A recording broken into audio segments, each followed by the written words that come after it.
اگر کسی کے ہاں کوئی فیملی ممبر کبھی یہ کہے کہ میرا دل کرتا ہے کہ میں اپنے آپ کو ختم کر لوں، تو آپ اسے ہمیشہ سیریسلی ٹیک اپ کرتے ہیں، چاہے وہ سرسری کہہ رہا ہو، چاہے وہ کسی مقصد کے لیے کہہ رہا ہو، چاہے وہ واقعی ڈپریشن کی وجہ سے کہہ رہا ہو، but once somebody says this آپ اسے سیریس لیتے ہیں. اور سیریس لینے کا مطلب یہ ہے کہ پھر آپ آئندہ کے لیے اپنی ایجوکیشن کرتے ہیں کہ ایسے بندے سے کیسے بات کرتے ہیں جو مرنے کی بات کرتا ہے. کیونکہ رسمن بھی جو لوگ مرنے کی بات کرتے ہیں، جیسے کہ ابھی کوئی زندگی ہے، ایسے نال تو بندہ ماری جائے، اس طرح باتیں کرتے ہیں نا لوگ.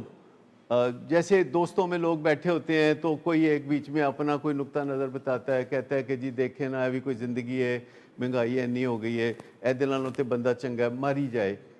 تو ایک اسی طرح کے دوستوں کا گروپ تھا جس میں ایک بندہ ہمیشہ اس طرح کی بات کرتا تھا، ایسے ہی برسبیل تذکرہ.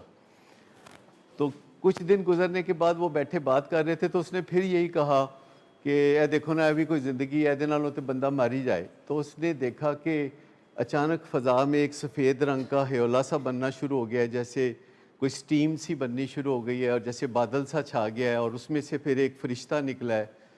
اور وہ فرشتہ کہتا ہے کہ میں فرشتہ ہوں اور میری ڈیوٹی ہے موت کو حاصل کرنا، قبض کرنا جان آپ کی. تو آپ کو مرنے کا بڑا شوق ہے تو میں آپ کی جان قبض کرنے آ گیا ہوں. تو وہ بڑا پریشان ہو گیا، کہتا اللہ دسو ہن بندہ گل بھی نہ کرے.